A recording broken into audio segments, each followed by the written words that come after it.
আলফাৰে ত্ৰিপাক্ষিক শান্তি চুক্তি কাৰ্যকৰীকৰণৰ দিশে এখোজ শান্তি চুক্তি অনুসৰি চৰাইদেউত স্থাপন কৰা হ'ব পূৰ্ণাংগ বিশ্ববিদ্যালয় স্বৰ্গদেউ চুকাফাৰ নামত হ'ব এই বিশ্ববিদ্যালয় কমাৰ্চ বিজনেছ মেনেজমেণ্টক অগ্ৰাধিকাৰ দি স্থাপন কৰা হ'ব এই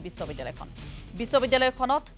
কলা আৰু বিজ্ঞান শাখাও থাকিব আজি চুকাফা বিশ্ববিদ্যালয়ত অনুমোদন ৰাজ্যিক কেবিনেটৰ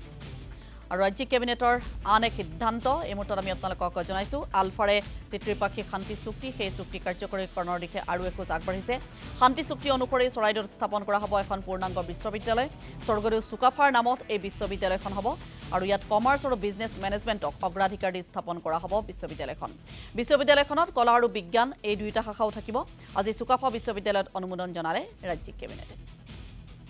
আপোনালোকে জানে যে আলফা আৰু অসম চৰকাৰ ভাৰত চৰকাৰৰ যেতিয়া আলাপ আলোচনা হৈছিল ত্ৰিপাক্ষিক চুক্তি হৈছিল তেতিয়া সেই চুক্তিত উল্লেখ আছিল যে আমি চুকাফা বিশ্ববিদ্যালয় এখন স্থাপন কৰিব লাগে আজি ৰাজ্যিক কেবিনেটে চৰাইদেউ জিলাত চুকাফা বিশ্ববিদ্যালয় স্থাপনৰ অনুমোদন দিয়ে এখন গ্ৰীণফিল্ড বিশ্ববিদ্যালয় হ'ব অৰ্থাৎ নতুনৰ পৰা তাক আৰম্ভ কৰা হ'ব কোনো কলেজ আপগ্ৰেড কৰি কৰা নহ'ব ই এখন সম্পূৰ্ণ সুকীয়া কেম্পাছেৰে সুকীয়া মৰ্যাদাৰে চাউলুং চুকাফাৰ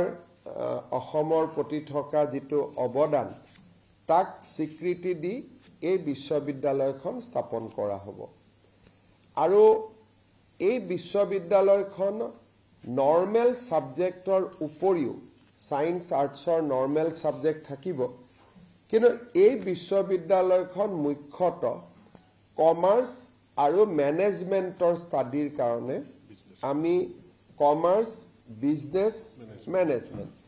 এই তিনিওটা ষ্টাডিৰ কাৰণে ইয়াক আমি এটা চেণ্টাৰ অফ এক্সেলেন্স হিচাপে গঢ়ি তুলিম অহা 25 নৱেম্বৰৰ অসম বিধানসভাৰ অধিৱেশনত এই বিশ্ববিদ্যালয়খনৰ আইন পাৰিত কৰাৰ বাবে শিক্ষা বিভাগে বিধেয়ক আনিব